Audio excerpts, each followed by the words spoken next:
Welcome back to Guns Gear Network, everyone. Thank you for tuning in today. I wanted to discuss a little bit about having a spare cell phone. Ideally, it would be good to have one that is up and functional. In other words, it actually has some type of service provider attached to it. However, if you're like me, I've probably got 8 or 10 spare cell phones that I've gotten where I've upgraded and things like that I have just sitting around in drawers or in bags or boxes or whatever. And what you can do with those cell phones is keep a 911 emergency backup phone. And so what I mean by that is, by FCC guidelines, the FCC has to allow, even if you do not have a service provider attached to that phone, in other words, you don't have T-Mobile or anything, it's just what we call a dead cell phone. In other words, we're not using a server service on it. It still has to be able to call out to 911. And so having a spare one in your kit, whether it be in your car, in your bug out bag, EDC bag, can come in handy, because if you lose your cell phone or you break it, you have a spare. It goes back to our discussion about one is none, two is one. So this will allow you to it's limited, but it at least gives you, because it's free, you already have the cell phone in your possession, you're not doing anything with it, you might as well charge it up and stick it in your kit. So let me give you this scenario. Let's say my wife's traveling out of town. It's about a 5-hour trip one way. She does her business in that town, leaves, maybe she's at a business meeting, whatever, she leaves, gets 2 or 3 hours up the road and thought she had her cell phone in her pocketbook, when in fact it was actually maybe in the hotel. Maybe she set it on top of her car and dropped it off, and it's nowhere to be found.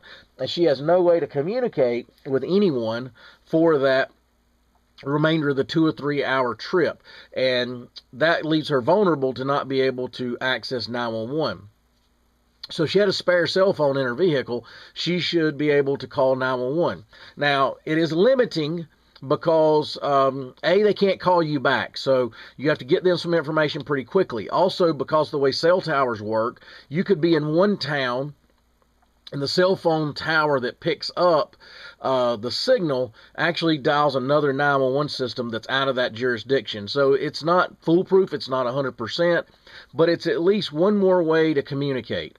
So and as with normal cell phones, whether you have good service, actual serviced running phone or not, it can be limiting with that.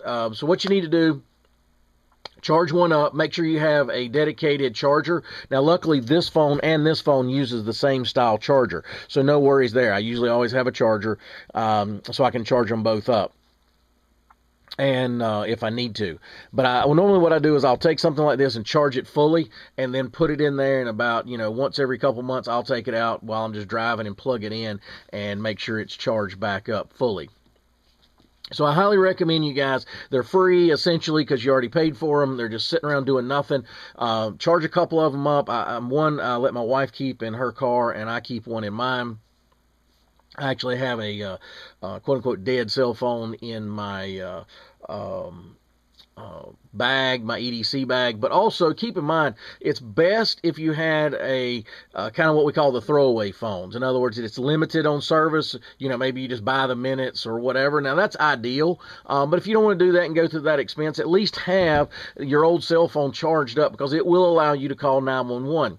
Now, because it doesn't have a number attached to it, if you get cut off, 911 cannot call you back. So keep that in mind.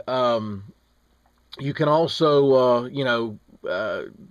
make sure you have all your stuff charged and ready to go, and that way you can use it if in an emergency your other cell phone, your main cell phone, got broke, lost, whatever. Then you at least have some form of backup during that travel time until you can get your actual cell phone resolved for your normal carrier that you have, whether it be T-Mobile or AT&T or whatever. But anyway, guys, just want to kind of remind you guys that even in cell phones, 2 is one, 1 is none.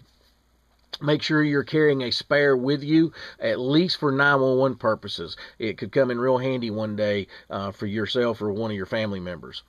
But anyway, guys, I appreciate you tuning in. If you have any questions, post those below. If you like our videos, give us that thumbs up over there in that section. If you would share content, it's over there in that section. You can share it on Google+, Facebook, places like that. That's always appreciative.